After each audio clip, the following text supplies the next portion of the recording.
This week, the Planet Mechanics are battling to conjure up electricity out of thin air. They must make England's most remote youth hostel completely energy self-sufficient. But with the forces of nature raging against them and two very different angles of attack, will our eco-warriors get the upper hand? Or be knocked out in the first round? I don't like it. I love doing these in the wet. Dick Strawbridge is an ex-army officer turned eco-warrior. Jem Stansfield is an inventor with a wild green streak. Two men on a mission to fix the world. One mechanical solution at a time. Together, they are the Planet Mechanics. The English Lake District, immortalised in verse by William Wordsworth. But the poet simply wouldn't recognise broad swathes of his beloved fells if he walked them today. Over the past 100 years, vast forests of non-native conifers have been planted. Here in Ennerdale, there's a radical project underway to rip out the rows of regimented pines and restore this valley to its natural glory. Lovers of the lakes are delighted, but there is one unfortunate casualty. England's most isolated youth hostel relies on this rundown forestry road to bring in all its power supplies. But once the forest goes, the service road will be abandoned. And to survive, Blacksail Hostel must generate its own power. That's where the Planet Mechanics come in. They're heading up to Ennerdale Valley to see what can be done. Can Dick and Jem make Blacksail Hut energy self-sufficient and save it for the thousands of hikers it serves each year? At the moment, they've got a generator for electricity, and they have to have all their fuel delivered from the generator down this road. But this road's going. The whole idea is that Ennerdale goes back to nature. And so people walking along here, the road goes, there is no way of getting stuff in. That means they have to really survive completely self-sufficiently. I think we've put ourselves in quite a tricky position, telling these guys that we're going to come up with a solution for them that's going to power their hostel. They're taking their fateful old mobile workshop. Normally happy as cruising down hills, it's struggling on the steep road up to Blacksail. After steadily climbing the 6.4 kilometres along the already deteriorating forestry road, Dick and Jem finally get their first glimpse of the hostel. This is remote, mate. I know, but then there's nobody to actually get anything from. We don't have it in the truck. We just don't have it. For the next few days, they'll be working with hostel manager Tony Hume. Where do you get your services at the moment? Like water, electricity, gas? Right, the water is here. We have water supply. Everything else has to be brought in on the forest road. And if the road stops being maintained, it could get washed away any time, couldn't Tomorrow. it?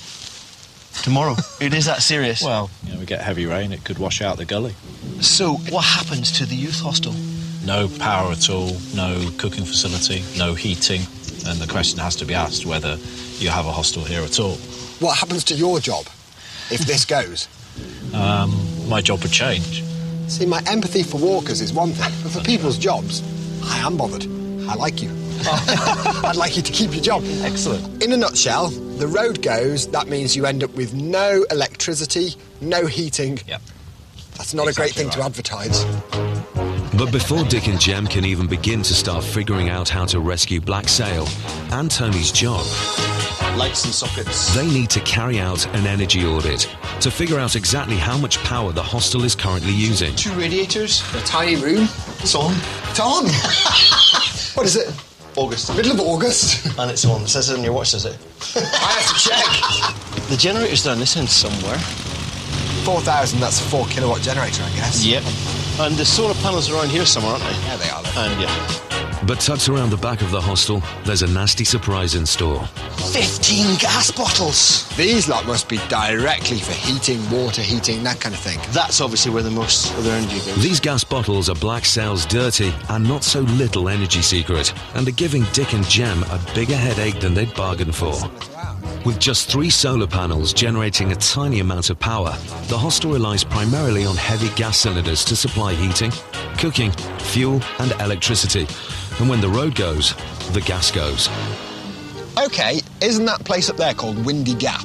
Yeah. Which makes me think there's got to be wind. It doesn't get that nickname ironically. Yeah. So in which case, what about a wind turbine? I mean, a wind turbine, you get a lot of power out of those. OK, so that's a possibility. What about solar? You're joking. I've barely seen the sun since I've been here, and 1,000 watts of solar power is a lot. OK, well, what else have we got? They got the water, they've got streams. They've got, I mean, that's almost a waterfall up there. It's a long way away, but it's almost a waterfall. I can hardly see it. You can see it enough to know that that's falling water. Yeah, good. Yeah, the water power is good, but we have to think about what else we can do.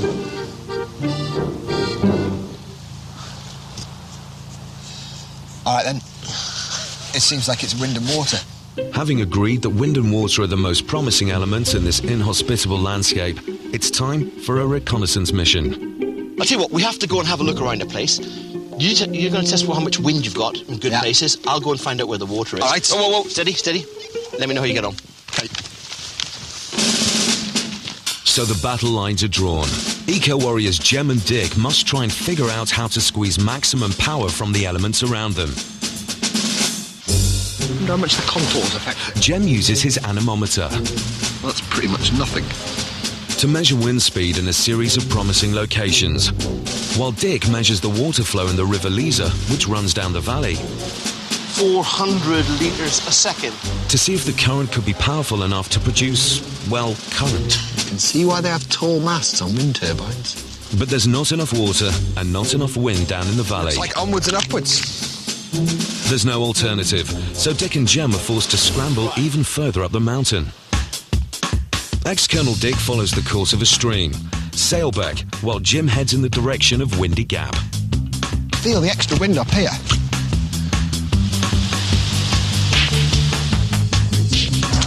And after climbing several hundred metres, Dick's persistence finally pays off.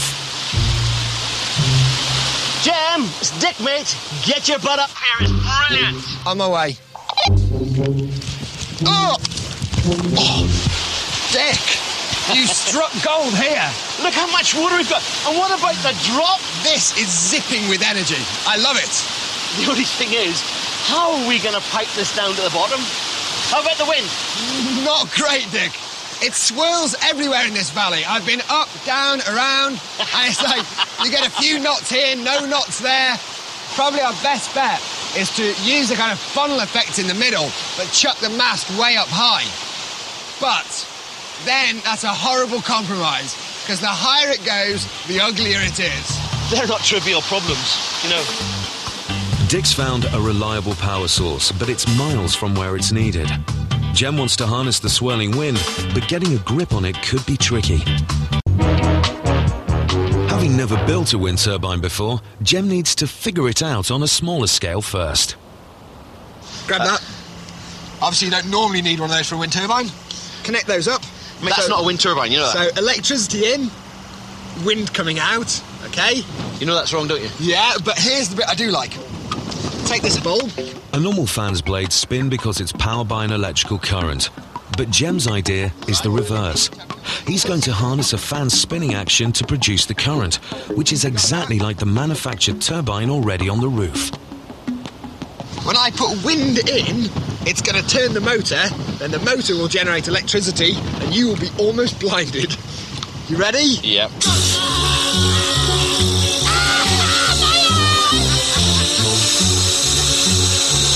Okay. That's all there is to it. But if only it were that easy. Jem's challenge will be to build from scratch blades, the electrical generator and tail fin, all from what's at hand. The components, the materials you're going to use, what are you going to do the blades with? I can't see me carving metal. Yeah. And, you know, we haven't got plastic moulding facilities. I'm going to have to carve the blades out of wood. So I'm going to end up with wooden blades on it, right? And then they're going to come down, and then I'm going to have to make some kind of generator on the back of it, and then that's all going to have to be mounted with a tail to keep it going into the wind there, and able to swivel on a bearing at the top there. So we know what we're going for: blades, generator, tail, mast, location. Yeah. Jem will make 3 blades which are attached to a handmade generator. In the generator, there is an arrangement of magnets and wire coils. When the blades are turned, the magnets spin past the coils and an electrical field is generated. But Dick still has some serious concerns regarding safety. An out-of-control spinning turbine blade could cause hiker chaos in Ennerdale. It's got to be balanced and it's got to be well done. Otherwise, never mind Wild Ennerdale, they'd be livid. There are problems, even with professionally made wind turbines. If it gets to high wind, they can fling a blade and they can go hundreds of metres. So, while Jem goes back to the drawing board to make sure no one could get injured, That looks like it. Dick's much more confident that water dropping from a great height has potential to generate huge amounts of power. All he has to do is prove it. Not everybody's convinced about the power of water. Do you reckon if I managed to lift you using a hot water bottle and a hose with a little bit of water in it, they'd be impressed? I would be. Go on, stand on that. Go on, then. Right. You see, what's this? Even with a tiny change of height from the water reservoir, the increase in pressure into the hot water bottle is startling. Yeah. And he's up in the air. I love it. And that's just, what, a couple of metres of water, 3 metres of water. Can you imagine what 80 metres coming down that mountain's going to do to our turbine? 80 metres is going to be quite awesome. Once the water has dropped 80 vertical metres from Sailbeck down to the River Leaser, there could be a tremendous amount of potential energy on tap. And if Jem finds the swirling wind in the valley difficult to harness, Dick could easily have the upper hand. Where we were at the top of the hill, yeah, we've got at least 80 metres, possibly 90 metres to the bottom where we can put a water turbine. You can think of it as a little water wheel, I suppose, yeah? But if we've got sort of blades going around and have the flow of water coming in and going out, we've got a chance to rotate this thing really, really quickly. Now, attaching that on to, similar to you, a generator, that is going to make electricity. One of us is going to have to build a generator because we have only got a generator. Paper, scissors, stone. Okay, then. 1, 2, 3. I won. Ow! Yes, that's 1-0 to me. I'm glad you didn't hit me with a stone. I'm pleased I got the paper there. Dick has a head start over Jem. He can use an old spare generator stored in the back of the truck. But he still has the huge problem of finding a way to get the generator spinning using water power. Dick plans to tap a reservoir of water high up a mountain and pipe it a distance of 750 metres to the River Leaser. He will then fire it at high pressure over a miniature water wheel called a cross-flow water turbine. And this will turn the generator, which in turn creates electrical energy. With Dick and Jem confident that they're on the right track, all they have to do now is win over Tony. Water is the big thing here, yeah? Because we've been up at the beck on the other side, it's Sailbeck. Sailbeck, yeah. The stream, yeah? Masses of water. And using that water there to probably provide all the power you need here for heating and for lighting. We've got to lay about, what do you reckon, Dick? Quarter mile, half mile of pipe? Easily a quarter mile of pipe. But we don't have piping in our horse box. That's funny, really, isn't it? What sort of pipe? It's got to take the pressure. I can't understress this. The other issue is, would it be possible if you could track down quad bikes, something like that we can actually cart them up on? To drive across sites of special scientific interest? No, okay. No, It's not really what we're trying to do here. Tony's concerned that to get the water turbine plan up and running will involve piping large quantities of water right across a protected nature reserve. I'm worried about our total reliance on water. So what I was thinking is, if we have a wind turbine, now I can see your eyebrows raised because they have a reputation for not looking so good. Tony's also worried that a wind turbine will be a blot on the landscape.